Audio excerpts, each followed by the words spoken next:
This is WCM's Park Update, a weekly show covering the outdoor hospitality industry, hosted by Ben Quiggle and Mike Gast. During each episode, you'll hear from special guests and campground experts on topics that will help your park flourish. WCM's Park Update is a production of Woodall's Campground Magazine. Hi, I'm Ben Quiggle, editor of Woodall's Campground Magazine, and this is another edition of WCM's Park Update. Of course, my colleague Mike Gast is here, former Vice President of Communications at Campgrounds of America. And our show is sponsored by New Book, a premier reservation software provider for the outdoor hospitality industry. And our guest is Mary Arlington, who I don't know if I can list all of your titles, Mary, because if I did, we'd be here for the whole show. That's okay. She executive director of 3 states, Colorado, South Dakota, and Kansas. And she used to be a former park owner before deciding that the executive director thing was a good idea, I guess. Right, Mary? Well, pretty much. I sold the park and started to get some offers for different avenues in the industry. And here I am all these years later. So 24 years in the industry, and it's always an exciting time. I'll tell you, sometimes I look at the situation and wish that I was still a campground owner in today's exciting world. And then other times I'm so glad that that was in my past and I'm now in this position.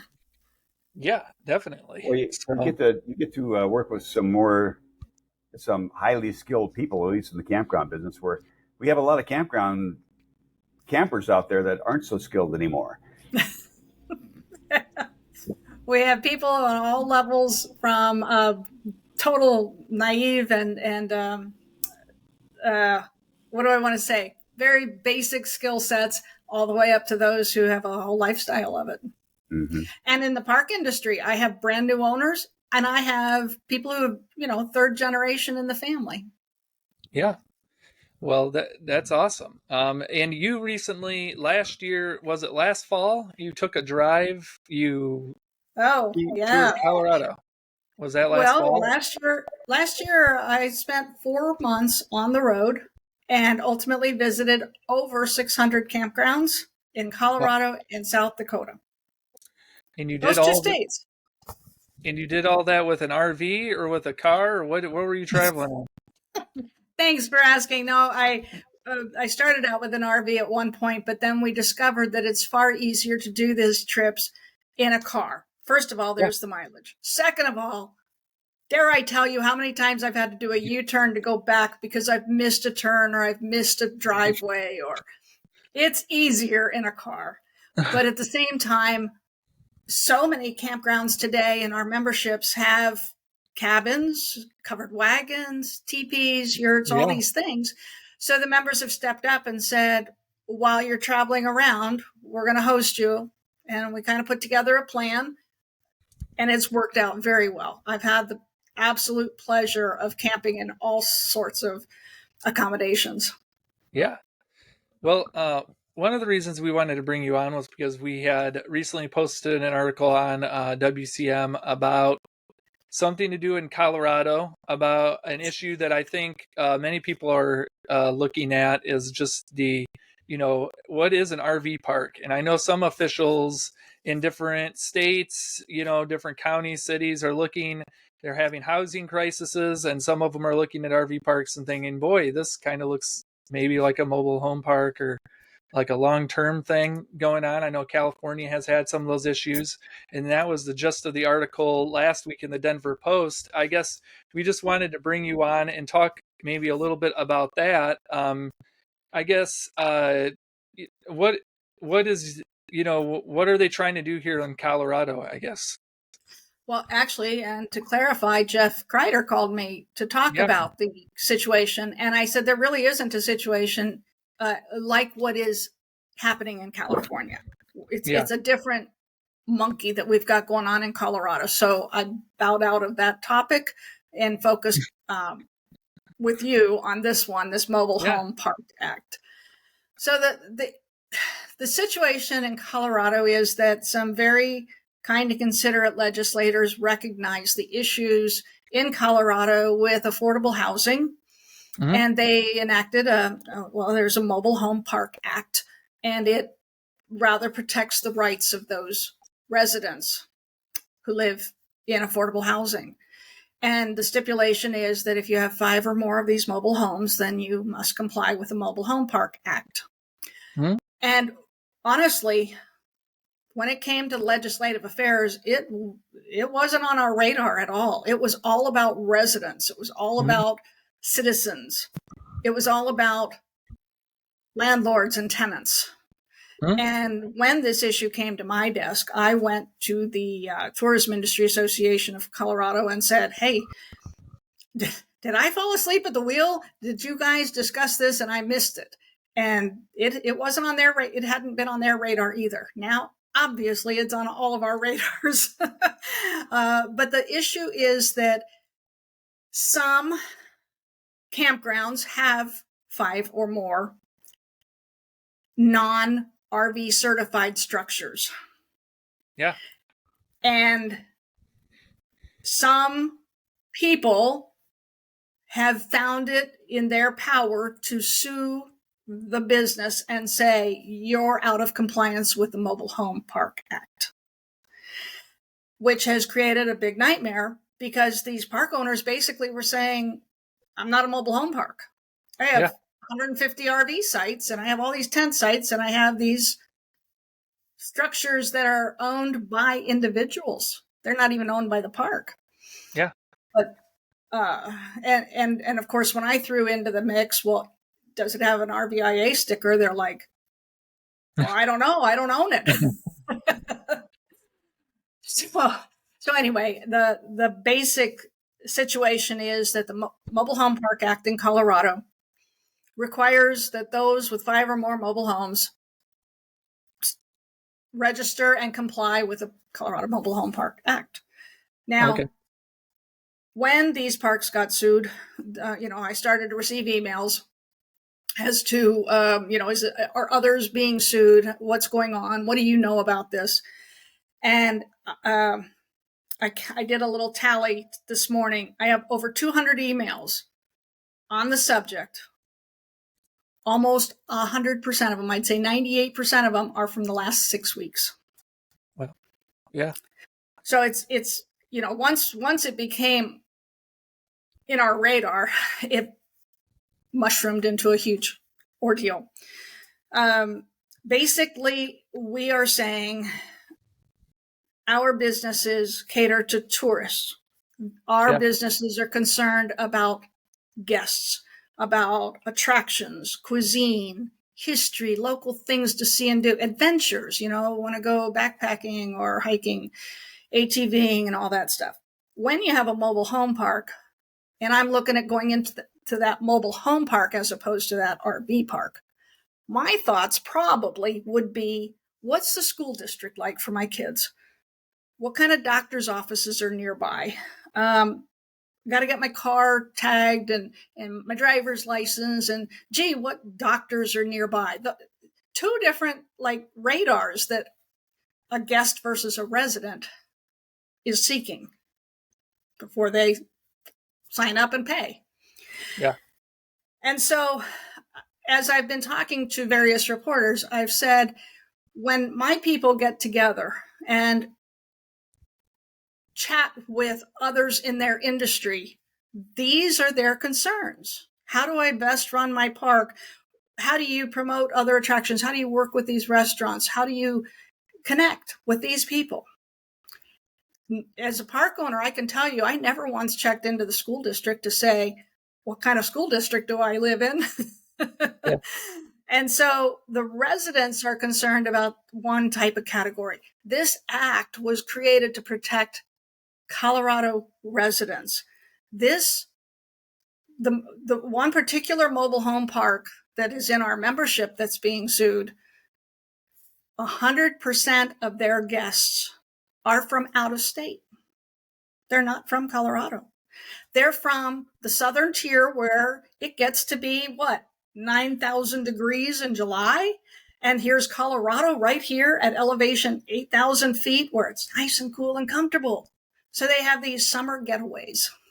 Yeah. And so there is a huge difference in our clientele. There's a huge difference in the business model that these mobile home parks versus RV parks are looking at. What's Our members the are basically saying you're trying to put a residential law upon out-of-state visitors. how have your concerns been met at the legislative level? Have there been has there been any understanding on their part? Yeah, that's yet to be seen. I reached out to a representative who was quoted in the Denver Post article.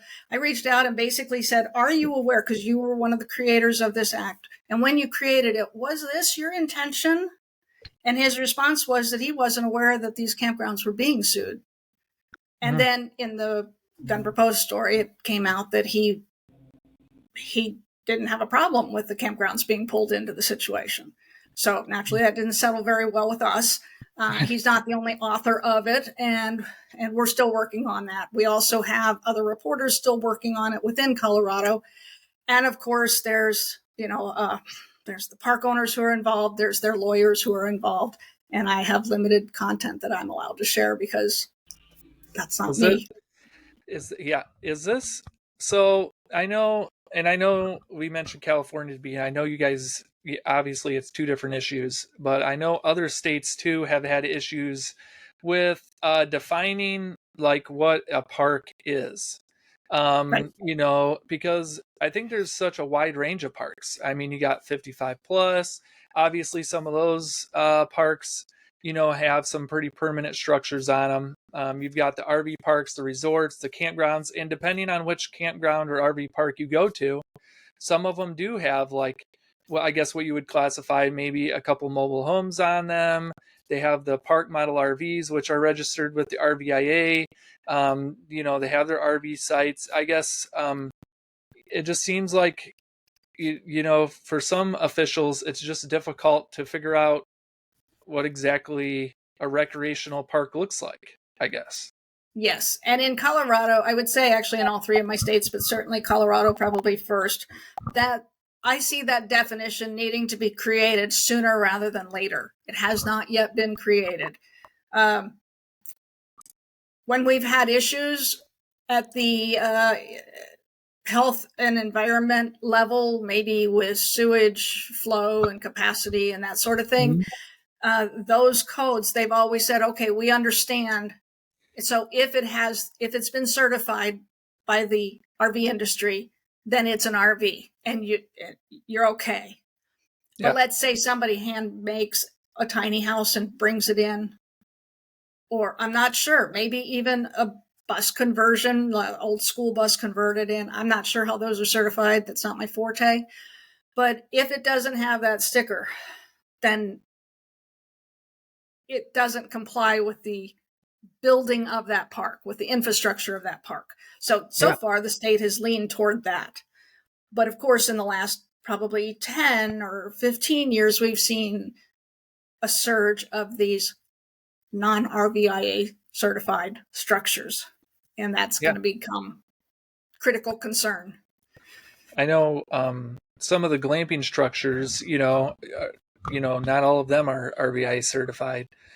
So that's kind of an interesting process. And, how officials view those, I guess, moving forward.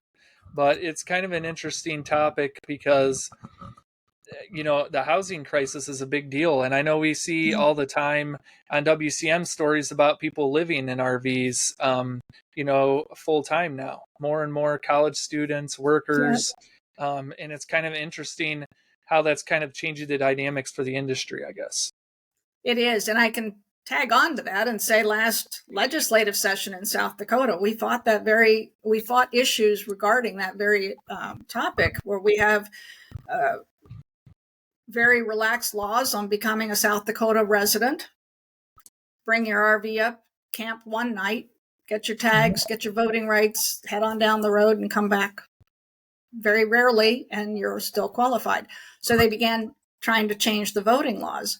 And there were quite a few bills. Most of them died, thankfully. But one of the ones that struck my nerve was that they said that you can't register to vote using a campground address. And I'm like, so you're going to take away the voting rights of all my campground owners who live on site and their extended family. So you got Junior, who went off to college but uses the campground address. You have the mother-in-law who moves in, retired, not working at the campground, not an employee. I mean, just a whole big old can of worms. And these legislators, their eyes just got bigger and bigger, like, whoa, we didn't know the ramifications of what we were saying. So do I see those bills coming back? I don't see them coming back this session, because by the time this session's bills become laws, we'll be in the midst of an election. They don't like to change election laws in the midst of an election year. They like to change them before that. Yeah. So, I don't think it's completely dead. We preserved our rights for that go round. But yes, these are concerns as to, are you living full time? What's the definition of a home? And I definitely see Colorado will probably be the first to bring it up, because we've got to overcome this Mobile Home Park Act. We don't want to be classified as a mobile home park. Yeah, definitely. Yeah. I will add too, I visited 430 or 50 campgrounds in Colorado. Most do not have 5 or more. Yeah. Most, vast majority don't. Is that a real arbitrary number? Where does 5 come from, and what's magic about it other than it's part of the law? Thank you for asking. I don't have the answer, but I have the question on my list. Yeah, that is an interesting. Yeah, what? Yeah, you think it'd make more sense if it was a percentage of sites or something like that. Yeah. Rather, because I could see that. Gosh, to your point, what if it's the owner and 5 family members that have their units there that are living on the park? Right. Does that make it a mobile home park? Right. Yeah. And another thing that we want to make sure we're understanding of is, does it matter who owns these? If the park owns these, and like you just said, mom's in this one and uncle's in this other one, versus these at the park that is a member that's in suit, that is actively involved in these communications, they're not owned by the park. They're owned by the person who has full residence in Texas or Arizona or someplace else. So, once an act takes place, once there is a law, it doesn't take much to tweak it. So someday, even if it says that it's got to be owned by the park, someday it might not say that. Yeah. So I know you've got a window into what's going on in your states. Do you see this as an issue that's going to sweep across the country and that every state's going to have to deal with? First of all, this one didn't catch my radar because it was a bill that was focused on residential law. And it didn't talk about RVs at all. I would hope that everybody's eyes are open so that they're not blindsided like I was, but I'm not in a position of being able to tell you how far spreading this is. Yeah. Well, we have to take a break to recognize our sponsor, New Book, and then we will be right back. Calling all campground operators, owners, front desk heroes, say hello to your show sponsor, New Book, your connected hospitality management solution packed with the power to streamline your operations, maximize revenue, increase bookings, and deliver memorable guest experiences. Thanks to its suite of innovative and easy-to-use tools, backed by an expert customer support team cheering you on 24/7. So if you're ready to level up your campground and unlock more opportunities, head to newbook.cloud to start your journey today. Hi, welcome back to WCM's Park Update, sponsored by New Book, and we are talking with Mary Arlington, the Executive Director of State Associations in Colorado, South Dakota, and Kansas, and she's looking for more, right, Mary? So maybe, Idaho. I have crazy on my portal. Why not make it half dozen? So, but we were just talking a little bit about the Mobile Home Park Act in Colorado. I guess one of the questions I had for you was, do you think there's work to be done on park owners' parts about how they describe and market their parks? Is there anything to be done on that front as far as making sure that they're marketing them as recreational destinations and not like places where you can stay forever, I guess? I think my answer to that is that as an association, we never tell you how to run your park, Yeah. but we like to educate on the ramifications of doing things one way versus another. And in an ideal world, when you apply, this is ridiculous, but in a ideal situation, when you applied for your Colorado campground permit, they would require you to join us. And then we could educate them on benefits of this pattern of a business plan and this path and this path. Because quite honestly, there are customers for every park in America. Yeah. If you want to be in an RV 365 days a year and it works for you, go for it, I guess. Who am I to stop you from it? But if you're the park owner and that's who you're catering to, you just need to understand the ramifications. What is the ramification of receiving mail for somebody? I used to say that as a park owner, if I received a letter from Mr. Smith in Site 2 and I gave it to him, he could literally take that down to the library and get a library card. That's the easiest residential claim to make. You just have to have a piece of mail. And then from there, it snowballs. Suddenly they've got voting rights and on and on and on. They can get their medical insurance in your state and all that stuff. So Yeah. I didn't allow it, but I knew that. And I knew that because I was so involved in the National Association and, of course, my own state level. So I was educated and I was aware and I made my decisions accordingly. That's all I want people to do is know the ramifications. I think these people who freely accept mail at their park, maybe they do and maybe they don't quite know all the ramifications. This is big, though. The Colorado Mobile Home Act, I've neglected to mention this, the benefits of the people who live at that park, at that mobile home park, that have agreed, that are certified as or registered as a mobile home park. Now, as the park owner, I have to give a whole lot of notice that I'm going to come onto your property and work on a sewer main or something. I have to give you first right of purchase of my property when I go sell it. It's not just, they can go get a driver's license. And some people say, I don't care, let them get a driver's license. Well, Yeah. now all of a sudden I have a buyer who walks in the door. And I can say this from experience. My park was not for sale when a buyer came along. So a buyer walks in, says, I want to buy your park. And we start negotiating and boom, we got a cool deal. Now he's going to go through his due diligence. But, wait, I'm a mobile home park because I have 6 mobile homes. Sorry.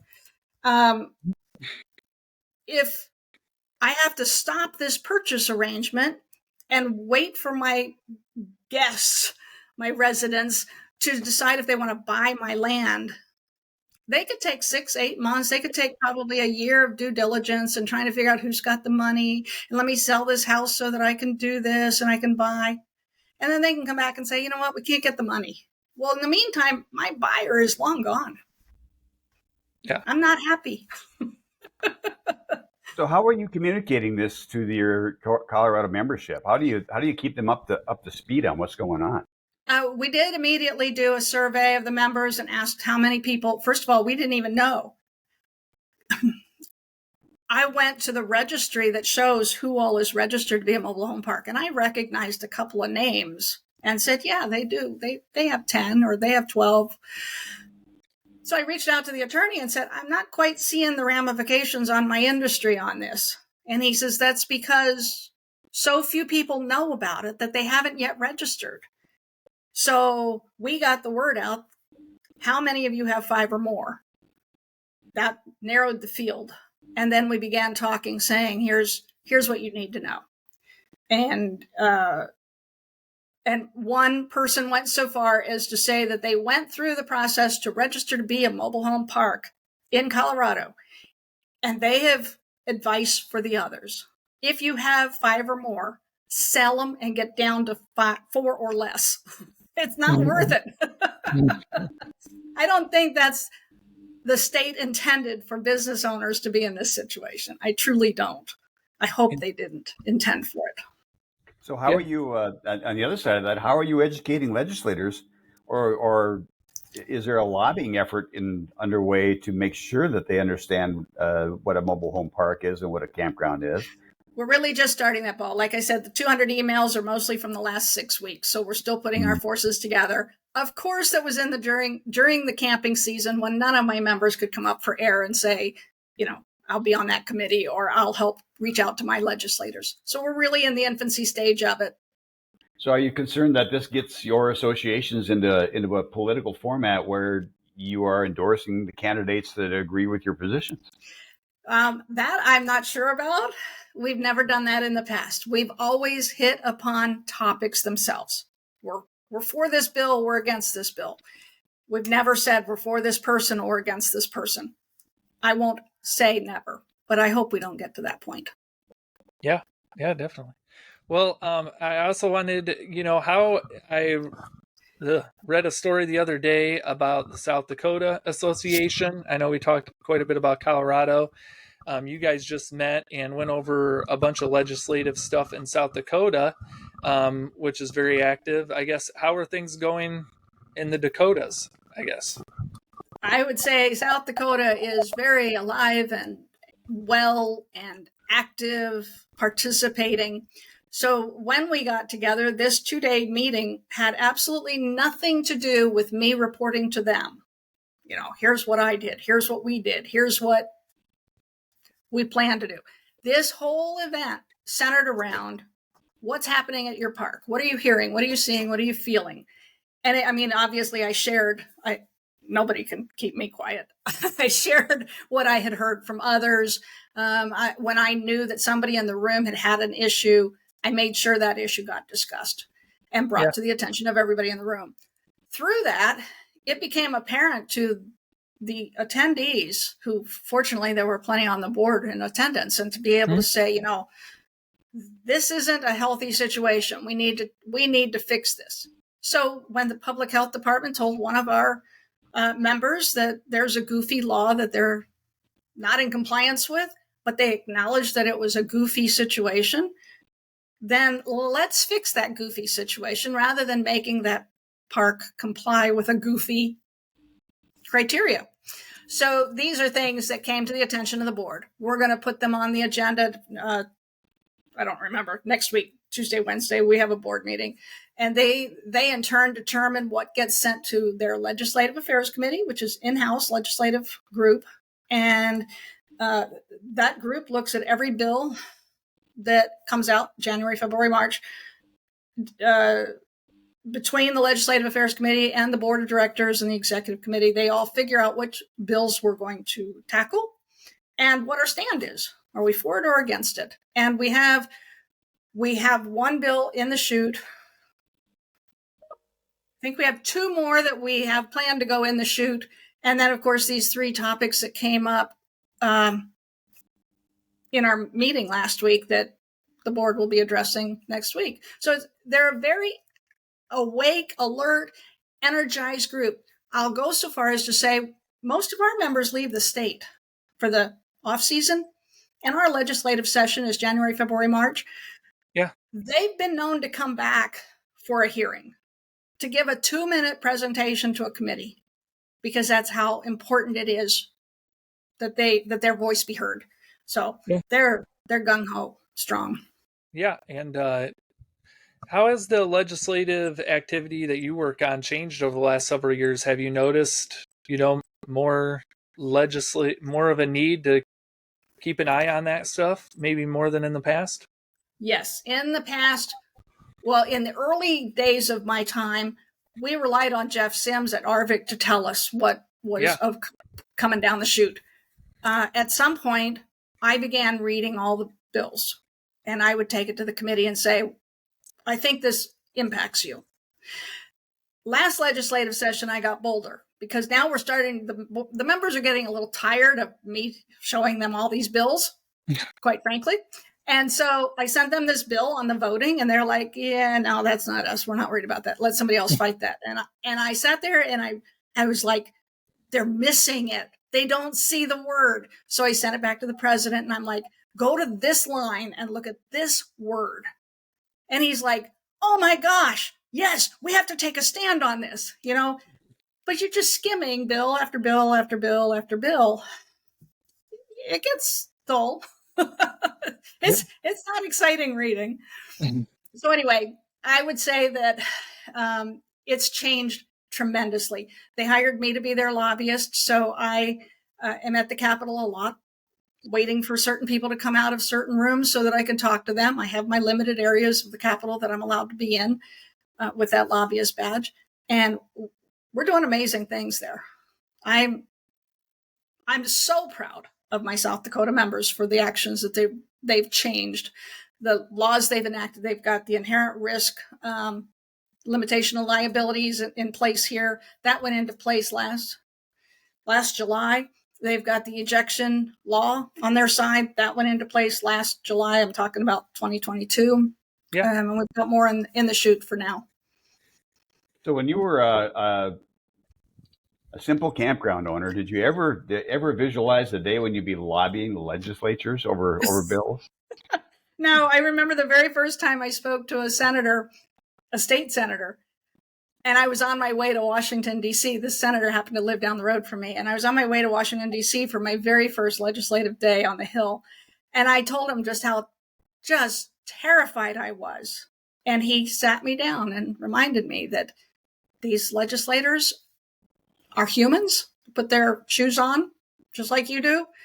And they need to make informed decisions. And if you don't inform them, then they're making decisions without being properly informed. Yeah. And that was all it took when that was back in the day when David Gorin was doing the DC efforts. And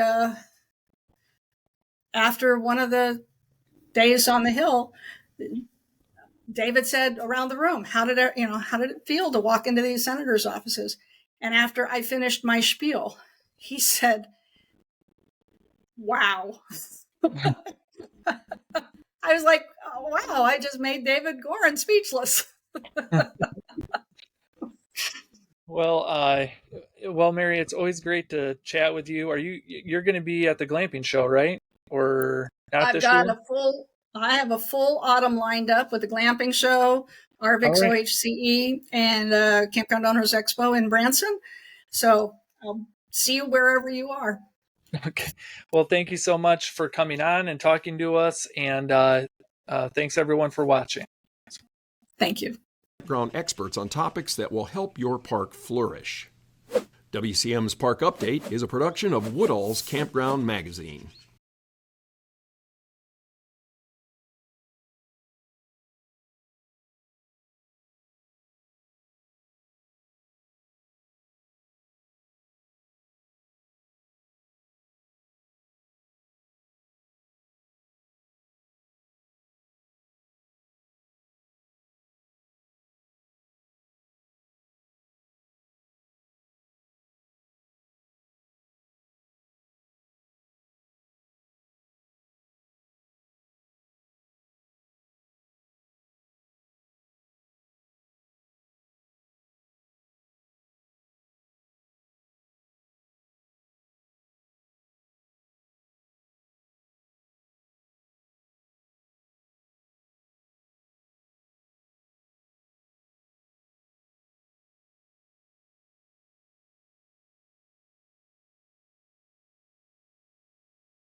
Thank you for listening to WCM's Park Update, a production of Woodall's Campground Magazine.